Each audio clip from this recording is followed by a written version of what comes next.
And I have the pleasure of having, listen to this, get this, charming, compassionate psychologist Carlos Camacho. Yes, I love it. Well, you are. I can write my own profile, see? You can. Thanks for joining us today. I'm glad you read it out exactly how I wrote it out for you. I thought you might appreciate that. Thanks for coming in, Carlos. Oh, I love it. Always wonderful to have you here.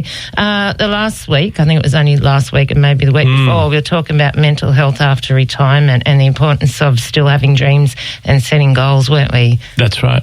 And today we're going to chat like about pre-retirement, 50s, 60s, you know, sort of our age group. Around our age, yeah. Physically anyway, our minds are a lot younger, aren't they? They are, aren't they? Yeah, we still think we're young. Oh, yeah. I love hanging around young people and makes you feel young yourself. I think it is a little bit in that sense contagious. Yeah, our bodies start to show us that we're getting older, don't they though? Yes, it does. And you do a few things and then the next day you wake up with sore knees. But it's a wonderful time of our lives because I think we were talking about this off air that you get to a certain age, especially 50s, mid-50s, and it dawns on you that you're getting old. That's for sure, yeah. I think when you're 40, you still kind of like mingle in, you still think, but I'm going to do this, going to do that. Sure. Yeah. But I think you realise, wow, my body now, I notice it. There's a huge change. But the beauty of it, there's a compensation for that, which is our minds. Yep. We become a little bit wiser and hopefully a little bit we gain a lot more peace with that deterioration of the body. Is it nature wise? It is. It's amazing. So wise. Yeah, that's why I find sometimes a little bit sad when you find older people that still don't have that peace of mind because they've lost with regards to the fitness of their body, but they haven't gained anything, and it's quite tragic sometimes to see. Yeah, and our memories are so important, aren't they? Oh, it's wonderful. For happiness. Yeah, like Epicurus said, isn't it? Because we live in the present, when we remember something, you make it now. So we can still feel exactly how we felt then by bringing them into our minds in the present. And it's a wonderful thing to do. And we've got to do that more often. We get that a lot with music and art. And brings back the memories. Yeah. You kind of like get that feeling again. And for that moment, you feel it, Yeah.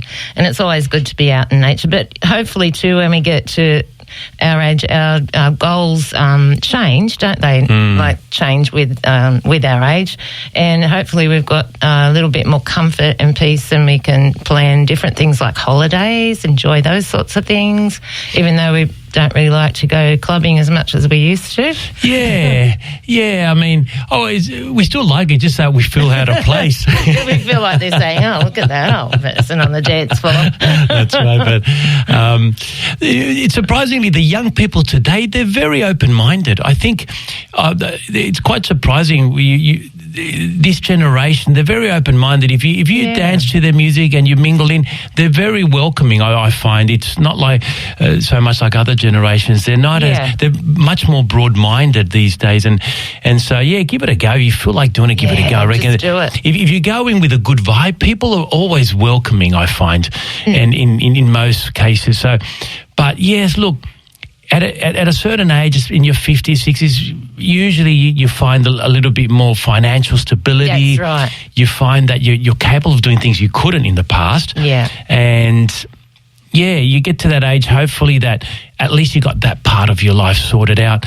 And yes, we do miss a lot of the young times, and we start preparing for an age where maybe physically we won't be able to respond as good. But it's kind of like our last hurrah now, isn't it? It is, and we can still play with the grandkids. We can play sport with them. Yeah, still, get out in the backyard, like you were saying, play basketball. Right. Yeah, look.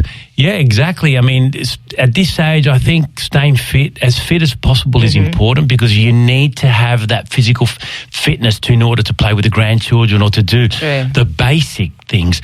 Not go overboard, of course, but definitely enough fitness for that. So eat well, sleep well and recover well. And that's pretty much the same most of our lives. But at this age, even more so, I find, because it is. we're still capable of doing a lot, but we have to judge where our bodies can actually take us to. Nourish and sleep as well. Have a good night's sleep if we can.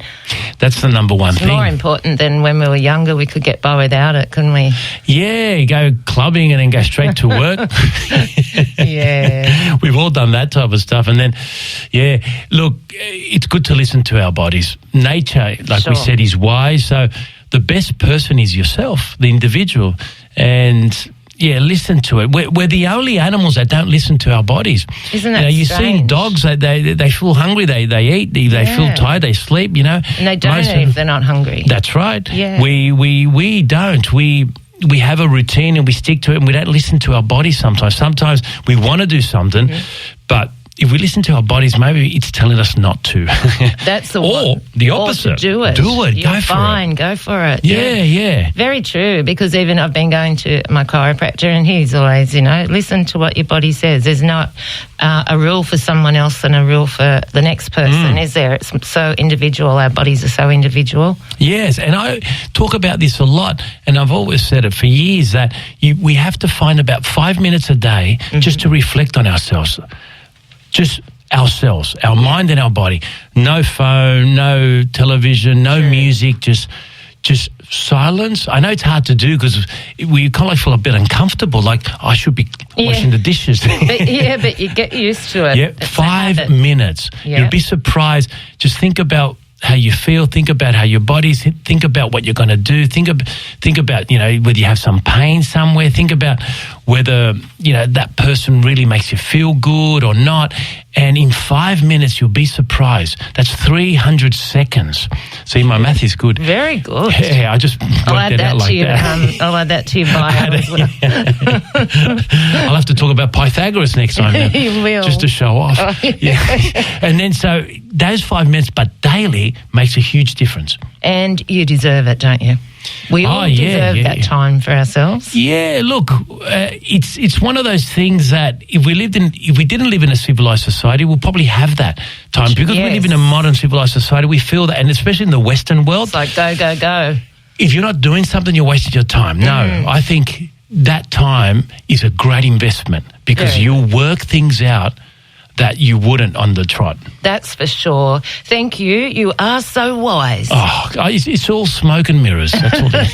Thanks for coming in today, Carlos. I loved it. See you next time. And a lovely song that you've chosen today. Yeah, I absolutely adore this song. I only discovered it a few years ago. Yeah. So I wasn't here in Australia when it came out, and I absolutely fell in love with it, the melody, and it's really about missing a night, but in this case, it's about missing the things that we did those nights when we were young. Yeah. But that's okay, we move forward. We do. And it's Matt Moffat and Miss This Tonight. Thanks again, Carlos. Thank you.